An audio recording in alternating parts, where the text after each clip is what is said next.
আসসালামু আলাইকুম প্রিয় কৃষক ভাইরা, আমরা এখন দাঁড়িয়ে আছি একটি আলুর প্লটের সামনে।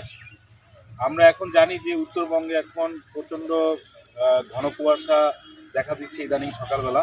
আমরা যদি এটা সায়েন্টিফিক টার্মে বলি, অর্থাৎ শৈত্যপ্রবাহ চলতেছে। তো এমতো অবস্থায় কৃষক ভাইরা একটা সমস্যা খুবই ফেস করে থাকেন, সেটা হচ্ছে লেট ব্লাইট। তো এই সম্পর্কে আমরা আজকে একজন বিশেষজ্ঞর কাছ থেকে কিছু পরামর্শ নিব। আশা করি এই পরামর্শগুলো আপনারা ফলো করলে লেট ব্লাইট থেকে প্রতিকার পাবেন। তো আমার সামনে হাজির আছেন কৃষিবিদ শিহাবুদ্দিন ভাই। তা আমরা ভাইয়ের কাছে জানতে চাবো, লেট ব্লাইট থেকে যদি কৃষকরা বাঁচতে চায় তাহলে প্রথমে সে কী ধরনের ব্যবস্থা গ্রহণ করবে তার মাঠে?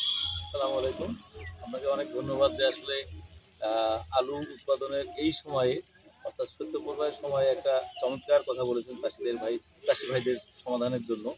সেটা এখন রোগ ব্যাধির ভিতর আলুতে এই ঘন কুয়াশায় যেটা দেখা যায়, মেইনলি লেট ব্লাইট। তো এই ক্ষেত্রে লেট ব্লাইট যখনই দেখা যাবে বা দেখা যাওয়ার আগ থেকেই আপনাকে অন্তত সপ্তাহে একদিন ম্যানকোজেব 80% এই জাতীয় স্প্রে আপনাকে শিডিউল করতে হবে। আপনি হয়তো মনে করবেন যে আজকে ওয়েদার ভালো, স্প্রেটা আর না দিই, কিন্তু না, আপনার এই অবস্থায় আপনাকে স্প্রেটা শুরু করলে কন্টিনিউ প্রতি সপ্তাহে আপনাকে ম্যানকোজেব গ্রুপের ওষুধ দিয়ে আপনাকে স্প্রেটা চালিয়ে যেতে হবে। সেক্ষেত্রে দেখা যাচ্ছে যে আসলে শুরুতেই যে স্প্রেগুলো চাষি ভাইদের করা দরকার, শিডিউল স্প্রে, ফার্স্ট স্প্রে কথা যদি আমি বলি, হয়তো মাত্রাটা এইভাবে বলা যায় প্রতি লিটারে অন্তত 2 থেকে 2.5 গ্রাম দিয়ে শুরু করতে হবে। যদিও লেভেলে লেখা থাকে যে আসলে আপনারা 1 থেকে 1.5 গ্রাম দেবেন, কিন্তু না, আসলে তাতে ট্যাকেল হয় না। আমরা দেখেছি এটা অন্তত 2.5-3 দিয়ে শুরু করলে এটা অনেকটা ট্যাকেল হয় যদি শিডিউলি স্প্রেটা আমরা করতে পারি। ধন্যবাদ। মানে হচ্ছে যদি সে শিডিউল স্প্রে মেনটেন করে প্রথম দিক থেকে, তাহলে সে লেট ব্লাইট থেকে অনেকটা পরিত্রাণ পেতে পারে। অবশ্যই। তো আমরা এখন একটা ফিল্ডে দাঁড়িয়ে আছি। যদি আমরা দেখতেছি যে এই প্লটটা অলরেডি লেট ব্লাইট আক্রমণ হয়ে গেছে, এবং আমরা একটা এখানে জটিল কন্ডিশন দেখতেছি যে এই জমিটাতে আবার একটা সেচেরও প্রয়োজন দরকার। এখন কৃষক ভাই কি করবে? লেট ব্লাইটের জন্য স্প্রে দিবে না সেচ দিবে, কোন দিকে সে যাবে? খুবই গুরুত্বপূর্ণ একটা ইস্যু এটা। আসলে লেট ব্লাইট জমিতে দেখা দেওয়ার সময় যদি সেচেরও প্রয়োজন হয়, সেক্ষেত্রে আমরা যেটা পরামর্শ প্রদান করি চাষি ভাইদেরকে, কৃষক ভাইদেরকে, তা হলো আপনার সেচটা 2-1 দিন বন্ধ রেখে অন্তত ব্লাইট প্রতিকারের জন্য আগে স্প্রে করবে। দেন দ্বিতীয় দিন অথবা তৃতীয় দিন আপনাকে কন্ট্রোল ইরিগেশন আসতে হবে। এটা একটা ব্যাপার। আবার দেখা যাচ্ছে যে শুরুতে আমি বললাম যে অন্তত 7 দিন পর আপনি স্প্রে করবেন শিডিউল স্প্রে। আপনি যেহেতু ব্লাইট আক্রান্ত হয়ে গেছে কোনো তো সেচ দেওয়ার আগে আপনি একটা স্প্রে করলেন, দেন আপনি সেচ দিলেন, ময়েশ্চার তৈরি করলেন জমিতে।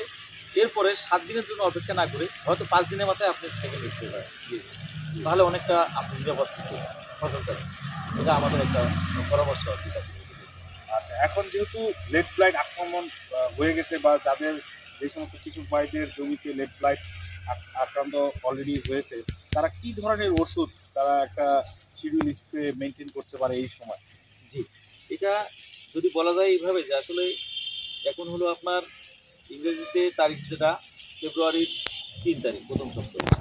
এই ক্ষেত্রে বেশিরভাগ চাষি ভাইদের আলুর বয়স কিন্তু 55-60 দিনের আশপাশে চলে গেছে অলরেডি, আমরা মনে করি নর্মালি। তো সেক্ষেত্রে তার মানে হলো গাছ আপনার অনেকটা ম্যাচিউরিটি। তো এক্ষেত্রে অবশ্যই আপনাকে 80% কমন ম্যানকোজেব, প্লেন ম্যানকোজেবটা না দিয়ে সেখানে মেটালিক্সিন গ্রুপের কিছু অথবা ম্যানকোজেবের সাথে কার্বনডাজিম এই জাতীয় ওষুধগুলো স্প্রে করলে জিনিসটা সবচেয়ে ভালো হয়। যেমন যদি আমি বাণিজ্যিক নামে বলি, অ্যাক্রোভেট এনজেট আছে, কম্প্যানিয়ন আছে, বা ব্যানিস্টার বা এই জাতীয়, অর্থাৎ এটার কম্পোজিশনটা এইরকম, ম্যানকোজেব প্লাস কার্বনডাজিমের কম্বিনেশন। এই স্প্রেটা কার্যকরী এবং ভালো গাছের বয়স অনুযায়ী।